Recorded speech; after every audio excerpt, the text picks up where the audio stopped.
Bonjour, bonsoir, chers toutes, chers tous. Bienvenue dans cette nouvelle émission. On m'appelle Sri Euseba Arwandino, je suis instructeur spirituel, je suis métaphysicien. Aujourd'hui, nous allons aborder une thématique, oui, c'est ce que vous faites quotidiennement, mais vous ne savez pas le sens profond et en fait, quelle serait sa dimension métaphysique. Mais pourtant, c'est un rituel que vous le faites, un rituel que vous faites quotidiennement. Oui, vous le faites. Vous savez, j'ai coutume de dire quelque chose aux étudiants. Faire quelque chose n'est jamais important. Non. Faire une chose n'est jamais important. Mais ce qui est fondamental, c'est la motivation et l'intention pourquoi vous faites la chose. Oui. C'est ce qui vous motive à faire la chose. C'est l'intention qui vous pousse à faire une chose. Vous voyez? C'est ce qui est vraiment important et plausible. Ce que vous faites peut être inutile. Mais lorsque ce que vous faites suit un élan intérieur, parce qu'on parle d'une intention, une intention, c'est une décision intérieure. Donc lorsqu'elle suit une décision intérieure, ça donne en quelque sorte, ça donne une orientation claire à la chose. Mais lorsque vous faites quelque chose sans motivation, sans intention, c'est comme si vous le faites sans orientation. Et lorsque vous faites quelque chose sans orientation, c'est comme si vous perdez votre temps et vous perdez du temps à la nature. Parce que ce que vous ne savez pas, toute action humaine, en fait, capitalise, vous voyez, toutes les forces et les entités de la nature. Lorsqu'un humain fait quelque chose, ceci engage la nature et toutes les entités et les forces. Donc, apprenez à savoir pourquoi vous faites les choses. Apprenez à observer pourquoi vous faites les choses. Pourquoi je viens faire mes émissions sur YouTube? Pour partager la connaissance, c'est la motivation. Pour instruire, pour vous montrer le chemin de la lumière, de la véritable transcendance, c'est la motivation. Donc, par conséquent, tout ce que je commence, tout ce que je fais, toutes les émissions que je partage a un sens.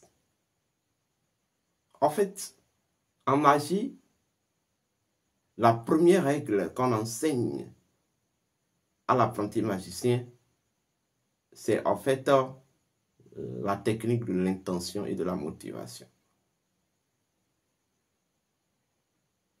La loi est très simple là-dessus.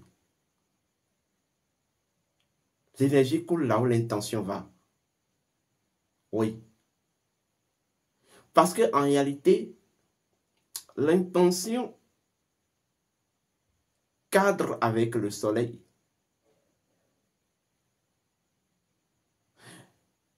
La capacité de décision revient en fait au viril, au principe masculin.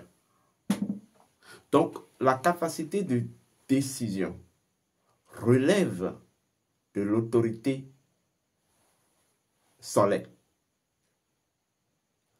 Donc, lorsque vous décidez quelque chose, c'est une manière de projeter votre lumière dans un élan précis. Et ça, si vous me comprenez. Mais en fait, à côté de l'intention qui est la décision intérieure, la motivation, c'est elle qui vient donner une forme C'est elle qui vient en fait donner une géométrie, je vais dire une forme, une configuration à la chose. En fait, c'est la motivation qui vient en fait lier ce que vous voulez faire à un élan ou à une directive de conscience. Parce que tout ce qui est fait sans conscience est dangereux. L'intention constitue la décision intérieure de ce que vous voulez faire, qui vous pousse à faire la chose. Mais la motivation constitue en fait l'aval de la conscience. Vous comprenez? La dose de la conscience, ou je vais même dire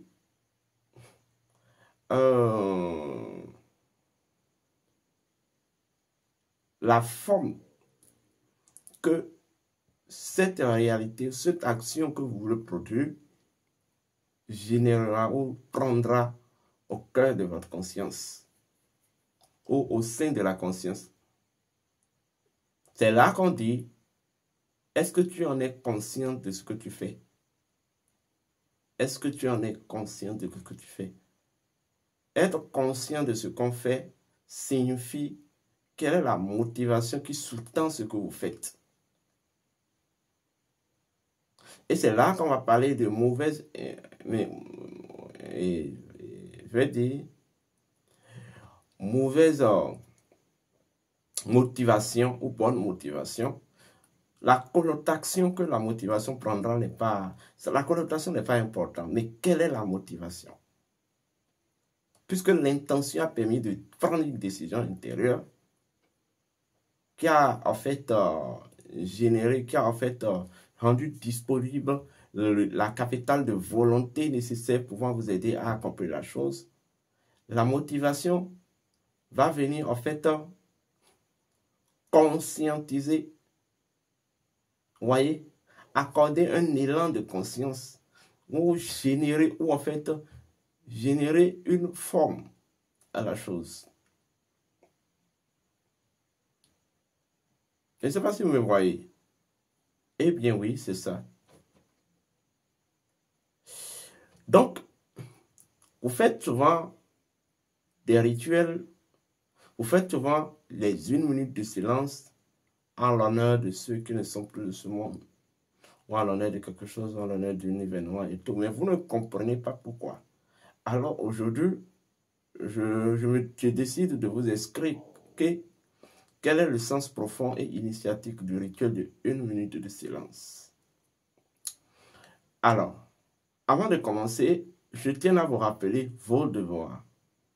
Vos devoirs, c'est de liker la vidéo. Vos devoirs, c'est de partager la vidéo. Vos devoirs, alors, c'est de vous abonner massivement. Bien. Quand on parle de 1 minute de silence, pourquoi forcément 1 minute de silence? Pourquoi, en fait, dans cette mesure du temps, on a utilisé le nombre 1 ou l'unité? D'abord, souvenez-vous de cette fable. Bon, c'est cet extrait des paroles sacrées ancestrales qu'on dit, les morts ne sont pas morts, ils sont ici et maintenant. Ils sont dans l'eau qui coule, ils sont dans l'arbre qui frémit, ils sont dans l'air qui circule. Oui. De la même manière que les morts ne sont pas morts et les morts sont ici et maintenant, les événements, aucun événement n'est perdu dans la nature. Tous les événements sont pris en compte et enregistrés dans la mémoire de la nature. De la même manière que tous les événements qui vous arrivent dans votre existence sont pris en compte et enregistrés dans la mémoire de votre sang. Et en fait, dans la dimension de la mémoire, pour le mode d'interaction dans la dimension de la mémoire, c'est la convergence ou la communion. Je vais même dire la convergence. Donc, d'abord, une minute de silence signifie tout simplement converger avec la présence d'un événement qui est rentré sous le sceau de la mémoire naturelle ou en fait d'un défunt qui n'est plus de notre monde. Vous savez, la symbolique même profonde de ceci est liée à la mer, à l'océan. Lorsque vous prenez l'océan, vous allez constater que il y a la partie vagueuse et il y a la partie, en fait, horizon. Et l'horizon est souvent calme, mais éternellement calme. C'est ce qui a inspiré les anciens d'innover. C'est ce qui les a poussés à innover le rituel de 1 minute de silence. Parce qu'en réalité, ils considèrent tout événement qui arrive, ou tout défunt, ou toute personne, toute désincarnation d'un être, d'un humain du monde physique vers l'au-delà, comme un processus, ou comme en fait un entrée, un exercice en fait du monde invisible. Or, le monde invisible, à côté du monde invisible, le monde invisible en fait est présent. Les deux mondes sont entremêlés. Sauf qu'en réalité, lorsque vous allez dans le monde invisible, le langage de communication, de fonctionnement du monde invisible, c'est la télépathie. On appelle ça communication par énergie. Vous comprenez? Ou en fait, on appelle ça langage des énergies. Donc, le silence, en fait, le silence est tout simplement le tableau, vous voyez, qui révèle ou la plateforme par laquelle des énergies du monde invisible ou des mondes invisibles et des énergies du monde visible peuvent interagir de façon convergente. Vous comprenez? En fait, autrement dit, c'est dans le monde physique et dans le monde visible qu'il y a des tumultes. Ce qui caractérise la présence même du monde invisible ou des sphères invisibles, c'est le silence. Alors, lorsque je rentre en silence, cela permet de contempler, d'apprivoiser de façon symbolique dans mon état de conscience actuel la présence des énergies qui ne sont plus de notre monde ou qui ont quitté notre monde pour l'autre monde. En fait, ce qui différencie le monde invisible du monde visible, c'est la fréquence, c'est la vibration et la fréquence vibratoire. Alors, lorsqu'on parle alors d'une minute de silence, ce qui symbolise, ça symbolise un rituel qui permet, c'est un portail. 1 minute de silence, c'est un portail, vous voyez, qui vous permet de communier avec la présence d'une énergie, vous voyez, qui n'est plus de notre monde, ou un événement, vous voyez, qui devient alors, ou qui est devenu un code de la mémoire de la nature. Je ne sais pas si vous me comprenez. Voilà. Seul dans le silence, vous pouvez écouter les murmures de l'horizon de la mer, seul dans le silence. Parce que, en fait, le silence a quelque chose de magnifique. Le silence, en fait, égalise les forces et les énergies. Lorsque vous vous mettez en silence, c'est comme vous vous mettez au même plan d'égalité que les forces, que l'élément, avec l'élément, avec l'élément que, avec, oui, avec l'élément avec lequel vous voulez interagir. Je me mets en silence. Cela signifie, je me mets en point d'égalité vibratoire avec quelque chose. Voilà, quelque chose avec laquelle je vais interagir. Donc, le silence, c'est tout simplement un état d'immersion. Oui, un état d'immersion. Un état, en fait,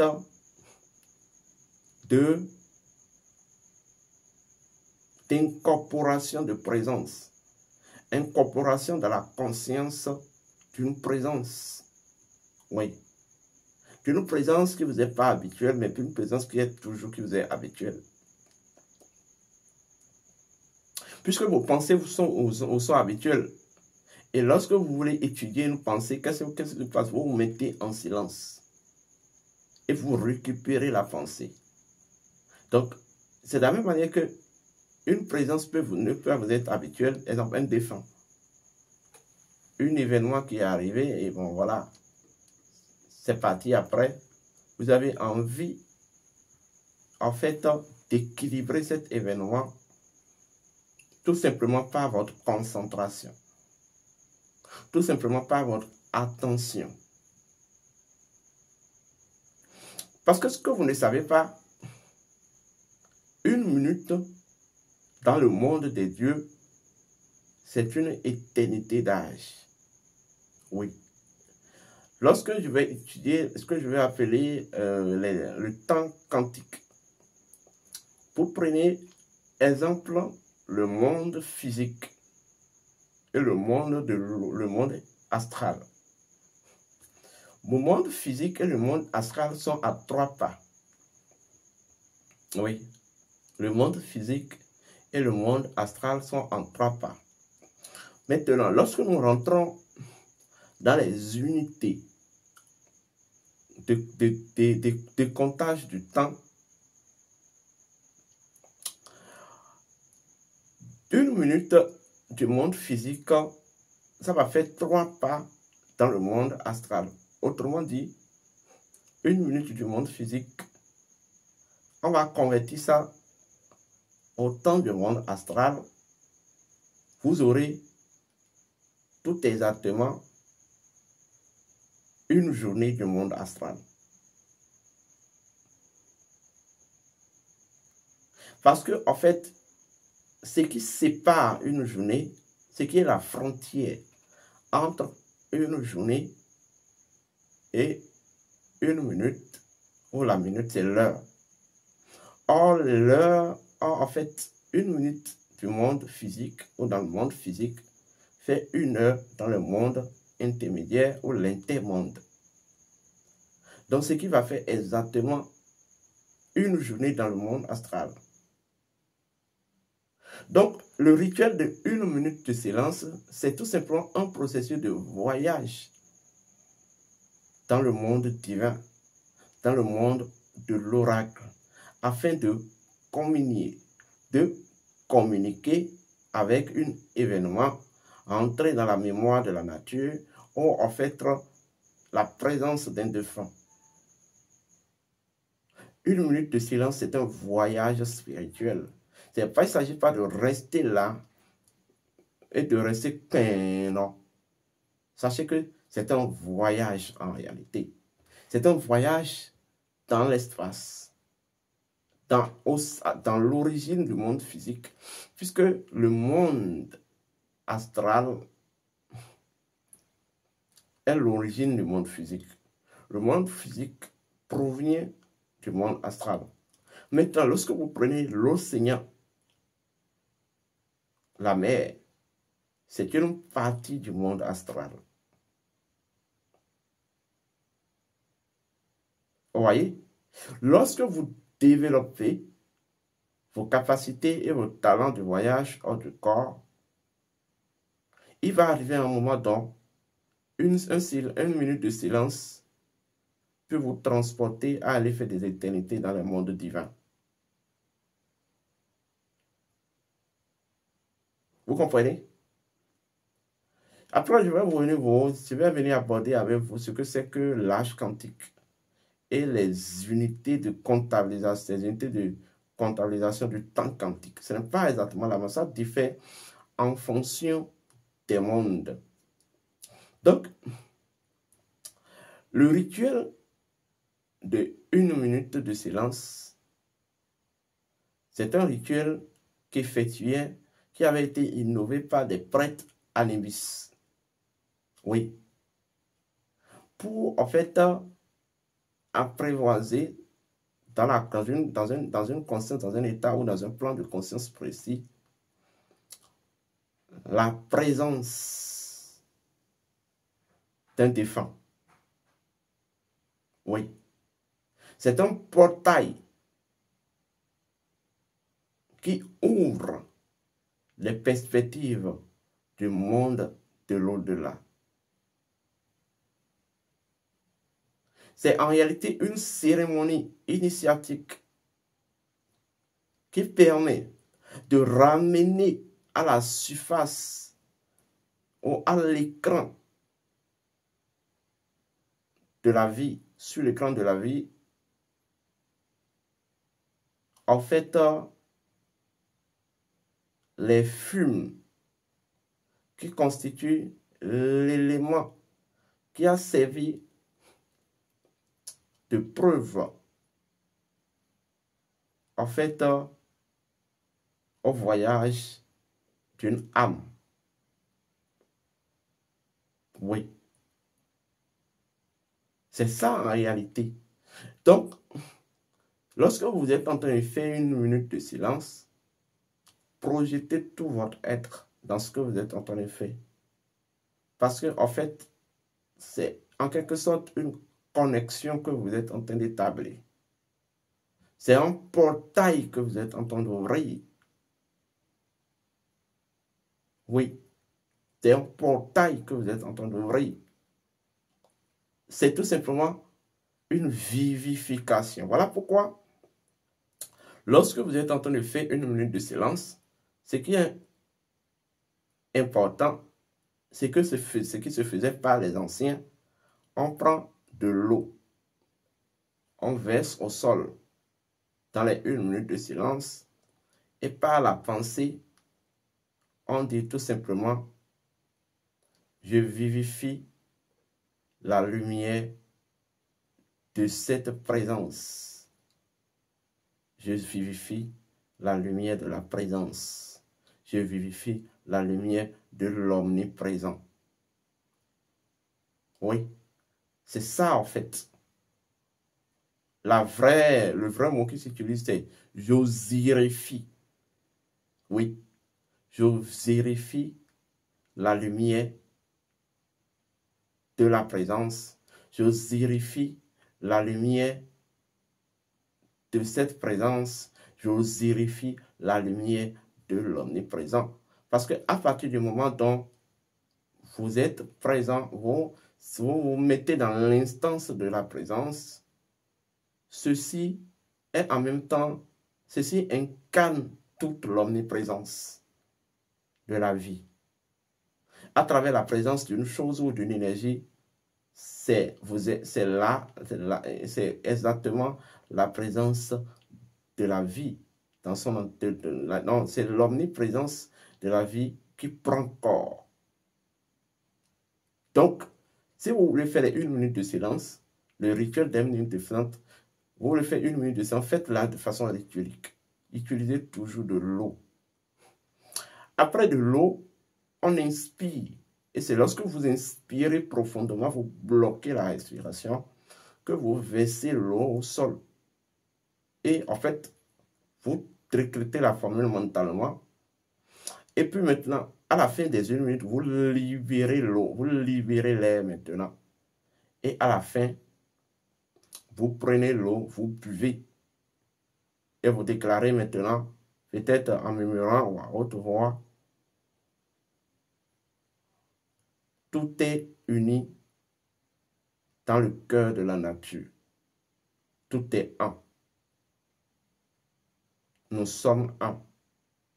Tout est uni dans le cœur de la nature. Tout est un. Nous sommes un. C'est ce que j'ai envie de partager avec vous aujourd'hui. À partir d'aujourd'hui, apprenez à faire les choses comme il faut, tel que ça doit être fait. Si vous avez envie de nous contacter, faites-le au 00229 01 66 26 34 56, 00229 01 68 53 96 60. D'ici là, portez-vous bien et que les bénédictions soient.